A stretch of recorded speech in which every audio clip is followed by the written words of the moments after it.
Greetings, folks.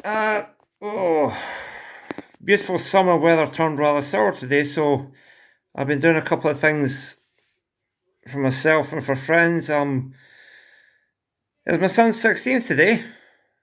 We had a barbecue. In the rain, but we still had the barbecue. It was actually quite fun. The gazebo and parasol that we were sitting under covered us up enough for the rain, and we had a wee bit of fight. My father-in-law had a wee bit of fight with the barbecue, keeping the burgers hot, but yeah, it was good.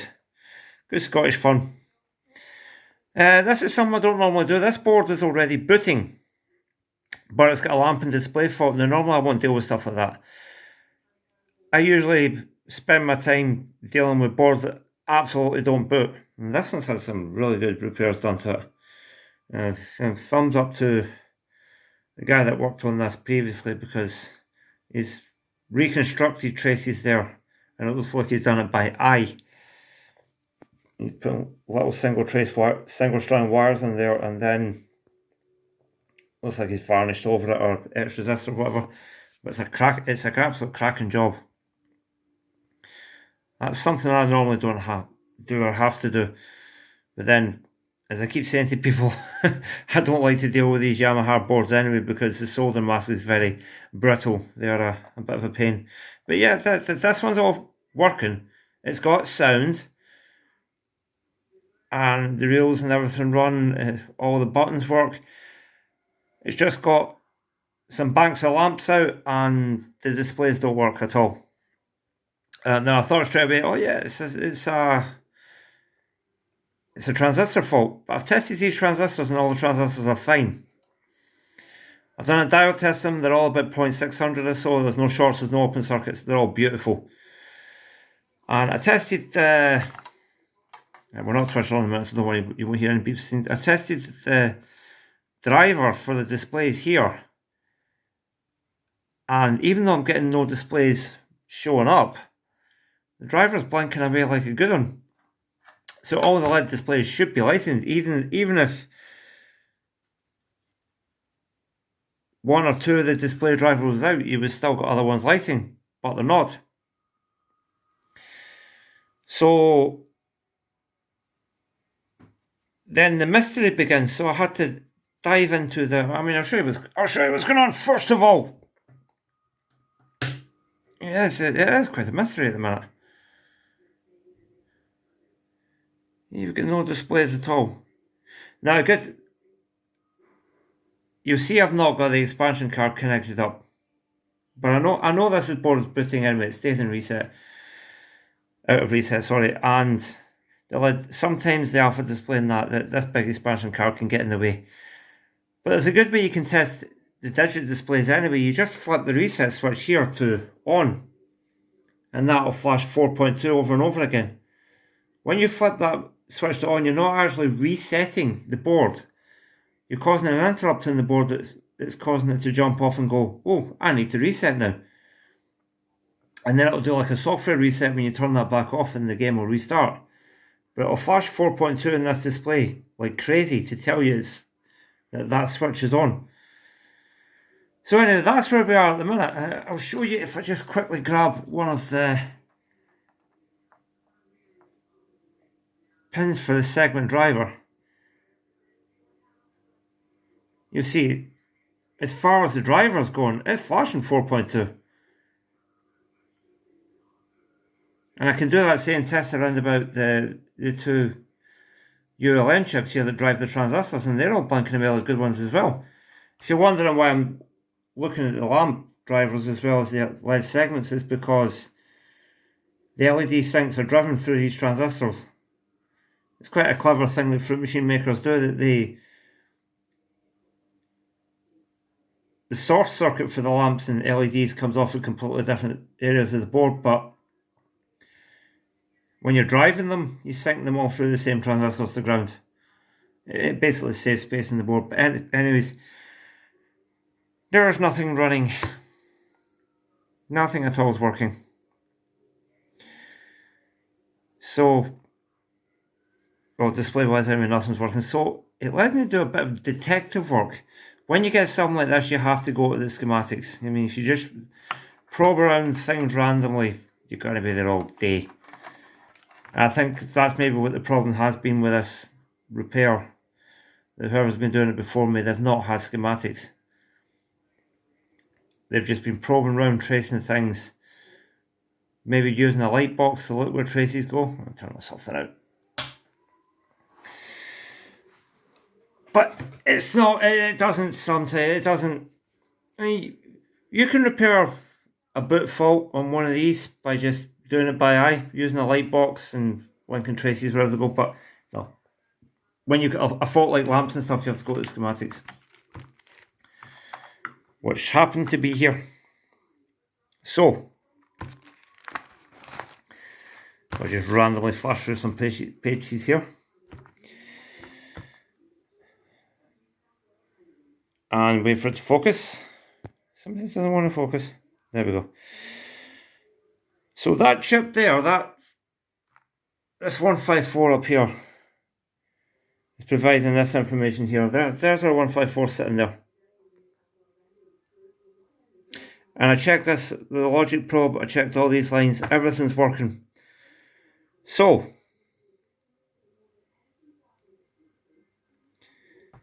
there's nothing wrong at all with the lamp and LED sinks. This is all working properly. All these signals are here, these signals are here, this signal's here. As far as supplying the information to drive the digits, each individual digit display, we're all here and we're all good. So we go to the other side, we go to the source side. Basically, they call it drive and select with MPU4, so this would be your select side.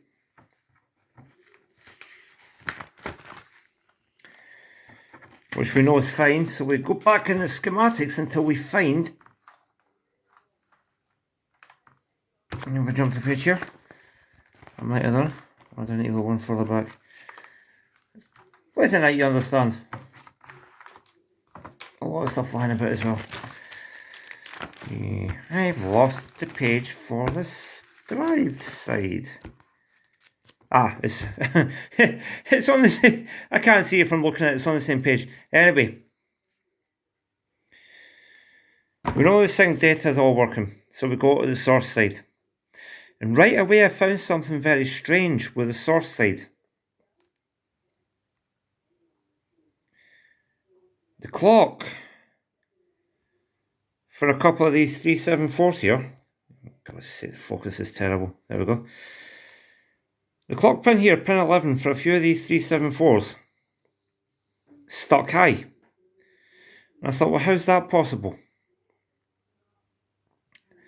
Even when you've got the board stuck in reset, these shouldn't be stuck high. Especially the one for the LED sources. It shouldn't be stuck high. How's it going? Sorry for the bump. There's a moth on my bloody workbench. He wants to be in the video as well. There you go. I'll be 15 minutes of fame. Don't mind me. Get off the table. There's a way to find another light to thing on. Right, anyway. This shouldn't be sitting with this stuck high because this 374 latch here is never going to get any information in it. So of course the LEDs are off. But they shouldn't be off because this is supposed to be providing the segment data to flash 4.2 on this. So you have to look further back in the chain. So what's this 374 here driven from? Yeah, get a pointer here, hold on.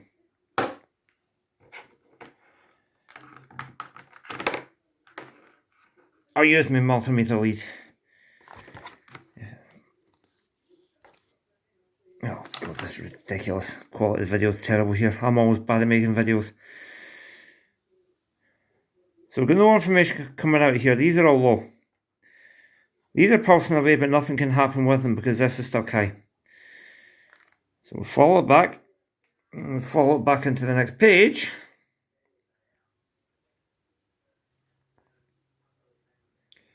And we see up here,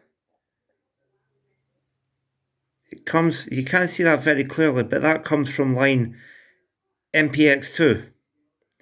So,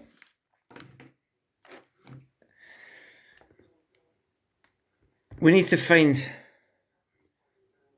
that line there further back in the drawings. So,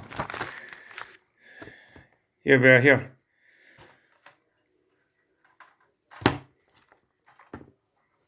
MPX2, right there. So I checked that with a logic probe and it's doing absolutely nothing.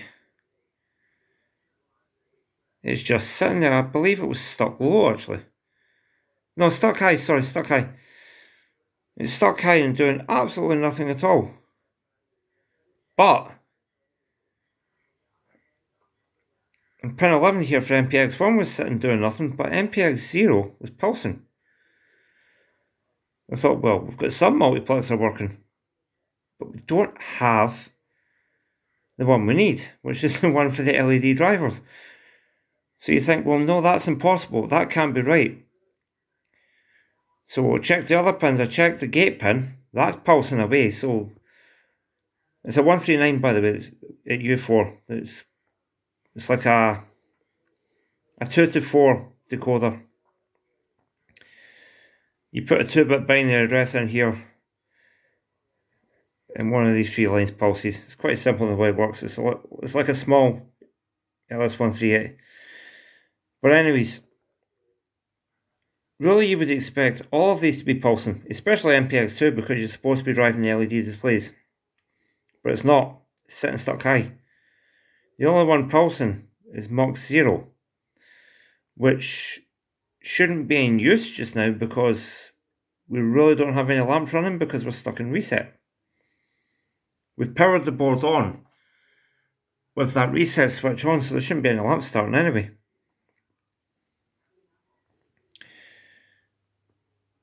And we've got a clock signal here running, so you would think, well, surely that would be doing something. There wouldn't be any point for this chip if that isn't, if you only want to drive that one line. Surely you just have that one line connected on its own. So I looked at the 2 address pins, 13 and 14. They're both stuck low. I thought, no, well, something is weird now. That really can't be happening. So go further back in the chain again. Where do these come from? And they're coming from this 393 here.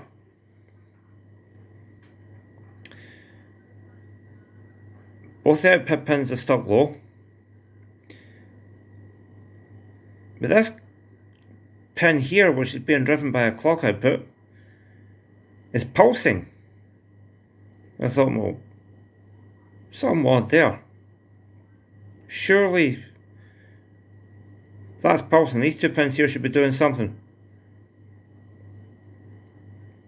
Because not only are they supplying this, they're going up to this 157 up here as well, so they should certainly be doing something. You wouldn't be just expecting them to set low when the machine's booted. So there's another pin here, pin 2. It's a clear input. I checked that and it is dead. So, was it a bad pin? No, the pins can... I'm not sure. I look on the board. See, this is what you have to do. You have to do detective work. I look on the board and it's a new chip. And I thought, oh, well, is there a bent leg on the chip? Well, no, there's not. So I checked the pin in the socket, and the pin in the socket here for pin 2 is dead. So, where does pin 2 come from? It is coming from pin 9 of U8. I'll show you that one here. I'm going to put some music over this video or something. Everyone's going to get bored and go to sleep. I don't have the most videogenic voice. I'm not the most exciting person around. There are plenty of people who make videos a lot better than me. Right, so let's unfree the logic probe. Right, so pin did I say? I'll show you.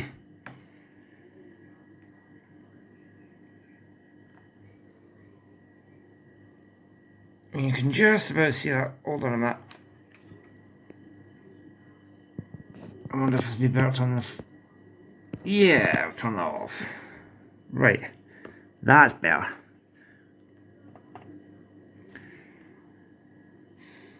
Clock pin. Pulsing. Clear pin. Dead. Totally dead. It comes from pin 8. Pin 9 of U8.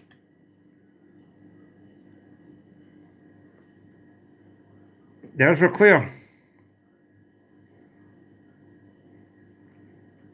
So, if we've got the pulse there, why don't we have it there? Well, watch this. Where did I put that thing? I'm going to hook up. Make sure you turn the power off before you do this, by the way. We're going to hook up to pin 2 of there. And then we're just double checking our schematic that we want pin 9, which we do. You count with me.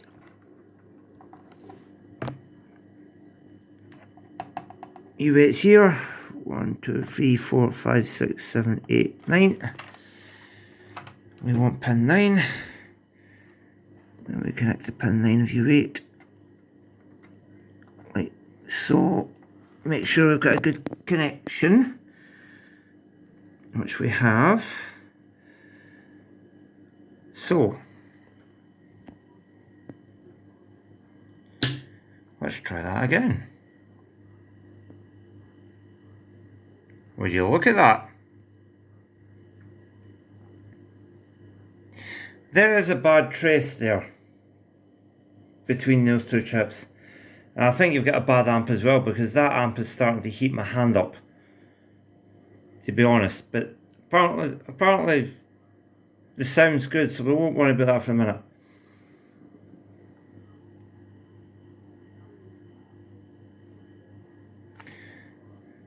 If I take it a reset, it should give us the alarm for no staking prizes. There we go. That's a good trick you can do. Like I said, that's a good trick you can do to test the LED displays. You just flip that on, it'll flash 4.2 if they're working. So there we go. All we need to do is replace this temporary one with a permanent link underneath, and that should be good to go. And because I know this is working, I know the lamps are going to be back on as well, because they're driven off the same mux here, and I know that all sections of this mux are working now because we've got the right address going in. So the detective work pays off, and that's what I'm just using this as a demonstration to show that's what you've got to do when you've got one of these things. You have to do a bit of detective work, and what you do is you find a fault. And then you find a fault with a chip, and then you go back. If the outputs of that chip aren't doing what they're supposed to, you go look at the inputs, and then you go look at the chip that's providing those inputs, and then you'll look further back in the chain to the ones providing the inputs for that, etc. And you just keep going back and back and back and back and back until you find the source of the fault. Sometimes it takes a wee while, but you see it pays off in the end.